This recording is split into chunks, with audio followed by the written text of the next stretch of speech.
सरफरोशी की तमन्ना अब हमारे दिल में है, देखना है जोर कितना बाजुए कातिल में है। आप सभी ने अपने पूरे जीवन में इस लाइन को एक न एक बार जरूर ही सुना होगा। क्या आपको पता है यह लाइन किसने बोली थी और क्यों बोली थी? आइए वीडियो शुरू करते हैं। नमस्कार, आप सभी का स्वागत है पंडित जी यूट्यूब चैनल पर।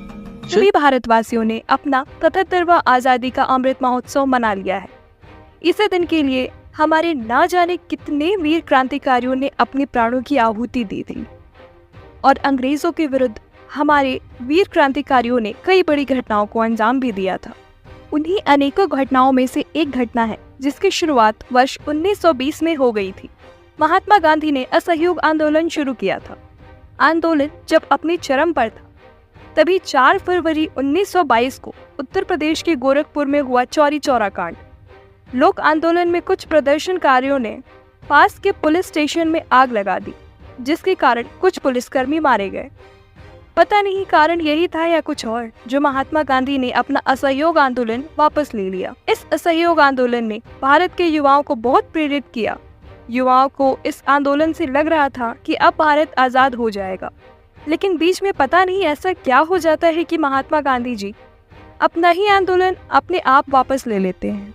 यह ठीक वैसा ही है जैसे महात्मा गांधी ने अनेकों आंदोलन शुरू तो कर दिया करते थे, पर उनमें से 90% आंदोलन आधे अधूरे में ही वापस ले लिया करते थे, जिसके कारण वहाँ के युवाओं में गुस्सा था। इसी कारण कुछ युवा क्रांतिकारियों ने हिंदुस्तान रिपब्लिकन एसोसिएशन बनाए और इसमें ये तय हुआ कि अब अंग्रेजों के खिलाफ हथियार उठाने का समय आ गया है। अब युवा क्रांतिकारियों को पता चल गया था कि अहिंसा के मार्ग पर चलकर हमें आजादी तो बिल्कुल नहीं मिलने वाली। फिर उन्होंने हथियार उठाने का फैसला लिया और हथियार खरीदने के लिए अंग्रेजों को ही लूटने की योजना बना डाली। उन्हीं युवा क्रांतिकारियों की एक टुकड़ी, जिसमें सबसे प्रमुख थे चंद्रशेखर तिवारी, जिन्हें आप चंद्रशेखर आजाद कहते हैं, और राम प्रसाद दुबे, जिनको लोग राम प्रसाद बिस्मिल के नाम से जानते हैं, योगेश चंद्र चटर्जी, प्रेम कृष्ण खन्ना, मुकुंदी लाल, विष्णु शरण दुबलिश, सुरेश चंद्र भट्टाचार्य, रामकृष्ण खत्री, मनमथ नाथ गुप्त, राजकुमार सिन्हा, ठाकुर रोशन सिंह, पंडित राम प्रसाद बिस्मिल, राजेंद्र नाथ लाहिड़ी, गोविंद चरणकार, रामदुलारी त्रिवेदी, रामनाथ पांडे, शचीन्द्र नाथ सान्याल, भूपेंद्र नाथ सान्याल, प्रणवेश कुमार चटर्जी, चंद्रशेखर आजाद और कुछ अन्य क्रांतिकारी भी शामिल थे। 9 अगस्त 1925 को सहारनपुर से लखनऊ के लिए रवाना हुई ट्रेन में अंग्रेजों का खजाना, जिसे अंग्रेजों ने अलग अलग तरीके से प्रताड़ित कर और टैक्स के जरिए या अन्य तरीकों से उसे वसूला था हम भारतीयों, जिसमें कुल 4,601 रुपए थे, उसे लूट लिया, जो उस समय की ये एक बहुत बड़ी राशि थी। यकीनन यह काम सराहनीय था, जिसे जर्मनी की बनी 4 माउजर पिस्तौल काम में लाई गई। इस पिस्तौल की विशेषता यह थी कि इसमें बेट लकड़ी का बना था। एक और कुंदा लगाकर भी राइफल की तरह उपयोग किया जा सकता था। जहां उस ट्रेन को लूटा गया वह लखनऊ से मात्र 20 किलोमीटर दूर है। उसी जगह का नाम काकोरी था, इसलिए इसे काकोरी कांड के नाम से जाना जाता है और पढ़ाया भी जाता है। हिंदुस्तान रिपब्लिकन एसोसिएशन के केवल 10 सदस्यों ने इस पूरी घटना को अंजाम तक पहुंचाया था। अंग्रेजों के खिलाफ यह सीधा एक युद्ध घोष कहा जा सकता है। यह घटना इतनी बड़ी थी कि जिसने अंग्रेजों की नींव तक हिला डाली, क्योंकि अब युवा क्रांतिकारियों को पता चल गया था कि महात्मा गांधी के अहिंसा वाले मार्ग पर चलकर आज़ादी मिल पाना मुश्किल है। इसलिए युवा क्रांतिकारियों ने तांडव दिखाना शुरू कर दिया।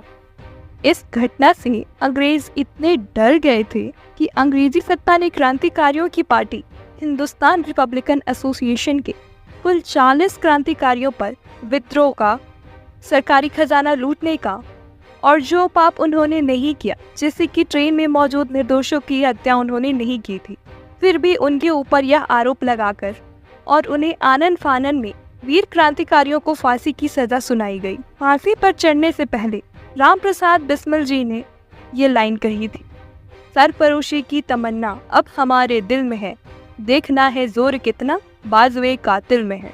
इनके साथ साथ 3 और वीर क्रांतिकारियों को फांसी पर चढ़ाया गया, जिसमें राजेंद्र नाथ लाहिड़ी, रोशन लाल सिंह, अशफाक उल्लाह खान मुसलमान की ओर से पहले क्रांतिकारी थे जिन्हें फांसी दी गई थी, और बाकी 15 क्रांतिकारियों को कम से कम 4 वर्ष की सजा से लेकर काला पानी तक की सजा दी गई।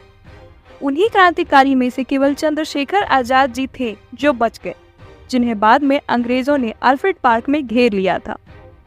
उनका कहना था कि अंग्रेजों के पास कोई ऐसी गोली नहीं है जो मेरी छाती को भेद सके। यह बात कहीं न कहीं सच भी थी। जब तक उनके पास गोली थी तब तक उन्होंने अंग्रेजों से डट कर मुकाबला किया। जब एक आखिरी गोली बची तो खुद को ही मार करके स्वर्ग की ओर प्रस्थान कर दिया। काकोरी कांड, इसी के कारण इस रेलवे स्टेशन का नाम काकोरी पड़ा था, जो अब उत्तर प्रदेश की मौजूदा सरकार ने उसका नाम बदलकर काकोरी ट्रेन एक्शन रख दिया है। चलिए मिलते हैं अगली वीडियो में, तब तक के लिए जय हिंद।